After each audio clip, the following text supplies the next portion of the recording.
आज का lesson start करने से पहले एक बार इस वीडियो क्लिप को देखिए।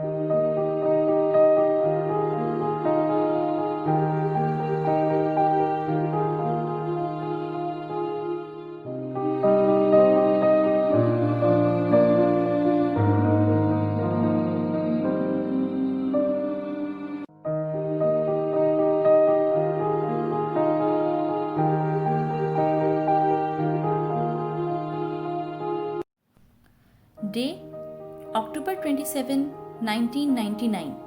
Place the then Odisha, present Odisha. Super cyclone hit the coast, killed thousands of people and destroyed hundreds of houses. What a havoc. आज का हमारा चैप्टर 9th क्लास के लिए है. It's a chapter number 6 from Moments, titled Weathering the Storm in Arsama. Weathering का मतलब facing, storm तूफान, यानी तूफान का सामना करना. कहाँ? Ersama. Ersama is a small town located on the coast of Orissa. And this chapter is based on real life incident, जब एक प्राकृतिक आपदा, नेचुरल कैलामिटी की वजह से इतना भयंकर डिवास्टेशन, इतना भारी विध्वंस हुआ. This chapter is written by Harsh Mander. Harsh Mander, born on 17th of April 1955, is an Indian author, columnist, researcher, teacher, and social activist who works with survivors of mass violence and hunger, as well as homeless persons and street children. तो naturally chapter जो है वो super storm, super cyclone के बारे में है, जो कि एक बहुत ही खतरनाक चक्रवात था. लेकिन इससे भी बढ़कर चैप्टर के राइटर हर्ष मंडेर इस चैप्टर के थ्रू बताना चाहते हैं कि इन विपरीत परिस्थितियों में सरवाइव कैसे किया जाए. Being just a human being, हम नेचर की फ्यूरी को, उसके गुस्से को, आक्रोश को, इन सब प्राकृतिक आपदाओं को तो रोक नहीं सकते, कंट्रोल नहीं कर सकते, लेकिन विजडम, करेज और लीडरशिप जैसी क्वालिटीज के साथ इन्हें फेस करने का साहस, इनका सामना करने की हिम्मत तो जुटा ही सकते हैं. एंड ऐसा वो प्रेजेंट कर रहे हैं हमारी स्टोरी के सेंट्रल कैरेक्टर प्रशांत के थ्रू. तो चलिए स्टार्ट करते हैं चैप्टर. 27 अक्टूबर 1999 को प्रशांत अपने एक फ्रेंड से मिलने के लिए अरसामा में गया. अब ये जो अरसामा है ये कहाँ पर है? जैसा कि मैंने आपको बताया, देखिए ये इंडिया का मैप है और इस इंडिया के मैप में यहाँ पर ये उड़ीसा है. उड़ीसा, जिसे आज हम ओडिशा के नाम से जानते हैं. यहाँ ये डिस्ट्रिक्ट है जो कि जगत सिंहपुर नाम से जाना जाता है और इसमें जो येलो शेड में है ये डिस्ट्रिक्ट है. और यहाँ पर लोकेटेड है ये एक स्मॉल टाउन, कोस्टल टाउन अरसामा. इसी जगह की बात है इस चैप्टर में. तो बेसिकली जो प्रशांत है वो अपने फ्रेंड से मिलने के लिए यही अरसामा में गया था, जो कि उसके खुद के गांव से 18 किलोमीटर दूर था. और प्रशांत जिस गांव में रहता था उसका नाम था कालीगुड़ा. तो शाम को जब प्रशांत अपने फ्रेंड के घर पर अरसामा में था, एक सुपर साइक्लोन आ गया, बहुत ही तीव्र चक्रवात, सुपर स्टॉर्म, जिसमें हवाएं बहुत तेजी के साथ मकानों से टकरा रही थी. बारिश तेज, बहुत तेज हो रही थी और इसकी वजह से घर और लोग, सब कुछ बाढ़ में बह रहा था. उसके फ्रेंड का जो घर था वो ईंटों और सीमेंट से बना हुआ था, काफी मजबूत था. वो 350 माइल्स पर आवर की स्पीड से चल रही हवाओं को झेल पा रहा था. लेकिन अचानक से एक पेड़ उखड़कर उनके घर पर गिर गया और छत के कुछ हिस्से और दीवारों को तोड़ डाला. घर में बढ़ते हुए पानी से बचने के लिए प्रशांत और उसके फ्रेंड की फैमिली छत पर चले गए. वे ठंड में, बरसात में जम रहे थे. In the early morning, Prashant saw the destruction caused by the cyclone. There was sheet of water everywhere. सुबह जब प्रशांत उठा तो उसने देखा कि चक्रवात की वजह से बहुत भारी विनाश हो चुका है, बहुत भारी तबाही हो चुकी है। चारों तरफ ऐसा लग रहा है जैसे पानी की एक शीट, एक चादर सी बन गई है। सिर्फ सीमेंट वाले जो मकान थे उनके कुछ ऊपर के हिस्से नजर आ रहे थे, बाकी सारे घर बह गए थे। यहाँ तक कि बड़े बड़े पेड़ भी गिर गए थे। जानवरों और इंसानों की डेड बॉडीज ब्लॉटेड होकर, फूल कर, यानी कि उनके अंदर पानी भर गया था और वो उस पानी में चारों तरफ फैल रही थी, तैर रही थी। The destruction caused by the cyclone and the waves of the ocean continued for the next 36 hours. ये सिलसिला अगले 36 घंटों तक चलता रहा। मैंने जैसे कि आपको बताया कि बहुत बड़े बड़े पेड़ भी गिर गए थे, जड़ समेत निकल के गिर गए थे, और ऐसे ही 2 कोकोनट के ट्रीज भी उनकी छत पर गिर गए थे। लेकिन ये उनके लिए ब्लेसिंग इन डिस्गाइज था, उनके लिए कुछ अच्छा ही हुआ था इस बर्बादी से, क्योंकि उन कोकोनट पर ही वो काफी अगले दिन गुजार पाए। प्रशांत की जो फ्रेंड था, उसकी फैमिली काफी समय तक उन्हीं कोकोनट्स पर जिंदा रह पाई। तो 2 दिन के बाद जब बारिश रुक गई और बारिश का पानी धीरे धीरे उतरने लगा, तो प्रशांत को अपनी फैमिली की चिंता हुई। उसने एक लंबी सी छड़ी ली और अपने गांव के लिए निकल पड़ा। उसका गांव, जैसा कि मैंने आपको बताया था, 18 किलोमीटर की दूरी पर था। चारों तरफ पानी ही पानी था। उसे सड़क को ढूंढने के लिए छड़ी को यूज करना पड़ रहा था, उस स्टिक को यूज करना पड़ रहा था। मींस वो छड़ी से चेक कर रहा था कि कहाँ पर पानी कम है और कहाँ पर पानी ज्यादा है। कई जगह पानी कमर तक गहरा था और आगे बढ़ना उसके लिए बहुत मुश्किल होता जा रहा था। कई बार सड़क ही खो जाती थी, यानी कि पानी प्रशांत की हाइट से भी ज्यादा बढ़ जाता था और उस समय उसे स्विम करना पड़ता था, तैरना पड़ता था। कुछ दूर जाने के बाद प्रशांत को अपने अंकल के 2 फ्रेंड्स मिल गए। उन्होंने मिलकर आगे चलने का प्लान किया और they had to push away the human and cattle dead bodies. उनको ह्यूमन की और जो दूसरे जानवर थे उनकी लाशों को धकेलना पड़ रहा था आगे बढ़ने के लिए। वहां पर डॉग्स की, गॉट्स की, कैटल की, सब की डेड बॉडीज तैर रही थी। वो जिस भी गांव से गुजरे वहां मुश्किल से ही उन्हें कोई घर बचा हुआ दिखता था। उन्हें डर लग रहा था कि कहीं उनकी फैमिली भी इस साइक्लोन के अंदर खत्म ना हो गई हो। आखिर करके वो अपने गांव कालीकुड़ा पहुंचा। उसका दिल जोर से बैठ गया, एकदम हिज हार्ट सैंक, क्योंकि उसका घर जिस जगह पे होना चाहिए था वो वहां नहीं था। उसका घर बह चुका था।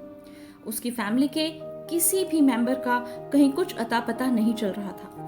अपने परिवार की तलाश करने के लिए प्रशांत रेड क्रॉस के शेल्टर में गया। सबसे पहले उसे अपनी मैटरनल ग्रैंडमदर मिली और उसकी सांस में सांस आई। फॉर्चुनेटली उसके परिवार के सभी लोग जीवित बच गए थे। वो सब प्रशांत को देखकर बहुत खुश हुए और तब उसे पता चला कि गांव में 86 लोग थे जो मर चुके थे, और गांव के 86 लोग मर चुके थे और कुल मिला के 96 मकान थे वहां पर। 96 हाउसेस थे। All the 96 houses were washed away. 96 के 96 घर बह चुके थे। फिर प्रशांत ने देखा रेड क्रॉस में इस तबाही के बाद ये उनका 4था दिन था। उसने चारों ओर 2500 लोगों की भीड़ को देखा। उसके चारों ओर ये भीड़ जमा थी और सभी ओर गंदगी, लोगों की उल्टियां, यूरिन, फिल्थ, भूख से कराहते बच्चे, घायल लोग, बीमार लोग, रोते हुए लोग, तैरती हुई लाशें। ये सब मंजर प्रशांत से देखा नहीं जा रहा था। 19 साल के प्रशांत ने सोचा कि अगर उनकी हेल्प के लिए कोई नहीं आ रहा है तो वो खुद हेल्प करेगा, अपनी भी और औरों की भी। अब आप देखिए प्रशांत ने आगे क्या किया। The cyclone has caused a lot of damage in Prashant village and surrounding areas. Prashant decided to help his own family and the others. सबसे पहले ही organised a group of youth. सबसे पहले उसने क्या किया कि जो भी उसके गांव के लोग वहां पर थे उनमें से जो यंग पीपल थे, जो युवा थे, उसने उन्हें इकट्ठा किया और फिर एक ऑर्गेनाइजेशन बना ली। ओके, और फिर उस ग्रुप की सहायता से वो गए लोकल मर्चेंट्स के पास और उन्हें प्रेशराइज किया कि वो भूख से मरते हुए विलेजर्स के लिए कुछ राइस दे दें। उन्होंने बड़ी मुश्किल से आग जलाई और आग जलाने के बाद टहनियां वगैरह इकट्ठी करके मुश्किल से उनकी आग जली और चावल को पकाया। हालांकि ये जो राइस था ये सड़ रहा था, लेकिन दे डिड नॉट केयर, क्योंकि वो इतने भूखे थे, 4 दिन से सिर्फ वो कोकोनट्स पर सरवाइव कर रहे थे, उन्होंने कुछ भी नहीं खाया था, तो उन सब ने वो चावल खाए। उसका जो अगला स्टेप था वो ये था कि जो भी गंदगी आसपास पड़ी हुई थी, जिसमें आप ही मानिए हर तरह का कूड़ा, तैरती हुई लाशें, ये सब थी, उन्हें साफ किया। जो लोग घायल हो गए थे उनके जख्मों पर की देखभाल की, और किसी का मान लीजिए कोई ऑर्गन डैमेज हो गया था तो उनका भी ध्यान किया, उनकी भी देखभाल की। 5वें दिन मिलिट्री के एक हेलीकॉप्टर ने वहां पर खाना गिराया, लेकिन ये हेलीकॉप्टर लौटकर वापस नहीं आया। प्रशांत और दूसरे लोगों ने हेलीकॉप्टर का ध्यान अपनी ओर दिलाने के लिए एक प्लान बनाया। उन्होंने बच्चों से कहा कि वो पेट पर खाली बर्तन रखकर लेट जाएं।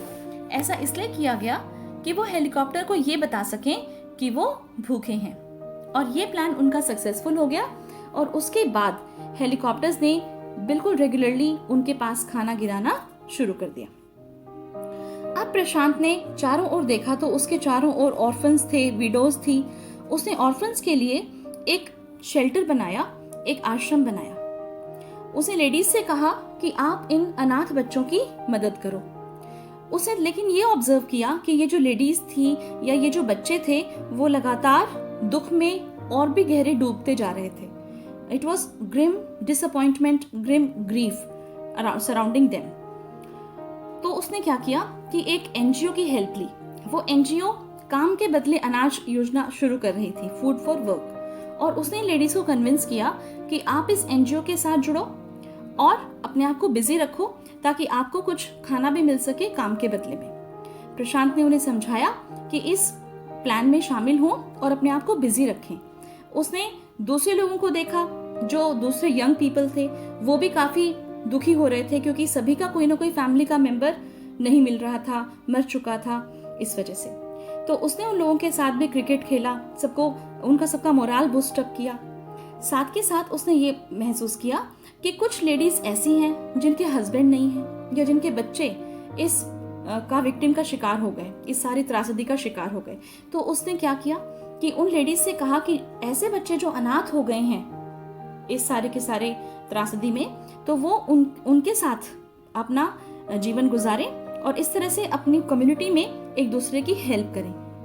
और इस तरह से उसने विडोज को, ऑर्फन्स को और यंग पीपल को, सभी को एक लीडर के रूप में फिर से बसाने में हेल्प की। हालांकि इस बात को अब 6 महीने से भी ज्यादा बीत चुके हैं जब से सुपर साइक्लोन ने इतना भारी डिस्ट्रक्शन किया था, लेकिन तो भी गांव में जो स्पेशली विडोज हैं या जो बच्चे हैं वो प्रशांत से इतने अटैच हो चुके हैं कि वो अपनी जरूरत के समय, अपने दुख के समय प्रशांत को याद करते हैं और प्रशांत को सर्च करते हैं। तो अब आप देखिए, इस तरह से ये चैप्टर हमारा खत्म होता है। और एनसीईआरटी के सभी क्वेश्चन आंसर्स यहाँ पर मैंने आपके लिए प्रोवाइड किए हैं। Question number 1, question number 2, question number 3, question number 4। आप चाहें तो इनका स्क्रीनशॉट ले सकते हो या वीडियो को पॉज करके नोट डाउन कर सकते हो। Question number 5। और अब आपकी स्क्रीन पर है इस चैप्टर का सबसे ज्यादा इंपॉर्टेंट क्वेश्चन, ये मैं आपसे जरूर डिस्कस करूंगी। देखिए, क्योंकि पूरा का पूरा जो चैप्टर है वो हमारे इस मेन कैरेक्टर प्रशांत पर रिवॉल्व करता है, प्रशांत के चारों ओर घूमता है। Prashant is a young boy just 19 years old। Prashant एक यंग बॉय था, केवल 19 साल का था। He finds himself in a village devastated by the superstorm in Odisha in 1999। और वो किस कंडीशन में फंसा हुआ था कि 1999 में एक रियल में ये इंसिडेंट हुआ था कि एक सुपर साइक्लोन ने उड़ीसा में एक टाउन को, एक विलेज को बिल्कुल खत्म कर दिया था, तबाह कर दिया था। He visits the storm shelter in his village and decides to help them out। और वो जैसे ही अपने गांव में गया, उसे देखा कि वहां पर लोग किस तरह से इकट्ठे हुए हैं, उसने डिसाइड किया कि वो उनकी मदद करेगा। He takes up a leadership role and starts organizing the people। अब ये जो बात है ये बहुत इंपॉर्टेंट है, ये प्रशांत का मेन रोल था कि उसने किस तरह से एक लीडरशिप रोल को अडॉप्ट किया और लोगों को इकट्ठा किया। For several months he helps the people to overcome their difficulties and come back to normal life। कई महीनों तक वो लगा रहा कि लोगों को उनकी परेशानियों से बाहर निकाले और वो सामान्य जीवन जी सके। He becomes a savior of orphans and widows। Orphans यानी कि अनाथ बच्चे, विडोज यानी कि विधवाएं, उनके लिए वो एक मसीहा बन गया। Thus, we find Prashant to be a born leader। और इस तरह से हम देखते हैं कि वो जन्मजात उसके अंदर लीडरशिप की क्वालिटीज थी, एक नेता बनने की क्वालिटी थी, नेता in a positive sense, who is ready to work hard to help people to solve their problems, जो कि हमेशा तैयार रहता था लीडरशिप की रोल, मतलब इनिशिएटिव लिया उसने, और इतना छोटा सा यंग बच्चा था और लोगों को उनकी प्रॉब्लम्स को सॉल्व करने में उसने पूरी मदद की, बहुत मेहनत की इस चीज़ के लिए। The people of his village are grateful for all his efforts। जो उसके गांव के लोग हैं वो इसके लिए हमेशा उसके आभारी रहेंगे। He is a role model for the youth of our country। और वो हमारे देश के युवाओं के लिए एक रोल मॉडल है। तो आप देख सकते हो कि किस तरह से कलेक्टिव एफर्ट्स के थ्रू हम नेचुरल कैलामिटी को, नेचर के आक्रोश को, उसके द्वारा की हुई तबाही को किस तरह से खत्म कर सकते हैं। और इस लेसन के एंड में एक मैसेज जो मैं आप सबको कन्वे करना चाहूंगी बेटा, कि we should not lose our heads when are trapped in a critical situation. हम चाहे कितनी भी परिस्थिति में फंस जाएं, हमें कभी भी अपने जैसे मान लीजिए कंट्रोल को खोना नहीं चाहिए, हमें हमेशा अपने विवेक से काम लेना चाहिए। With this we end our lesson. Thank you so much for watching. Thank you.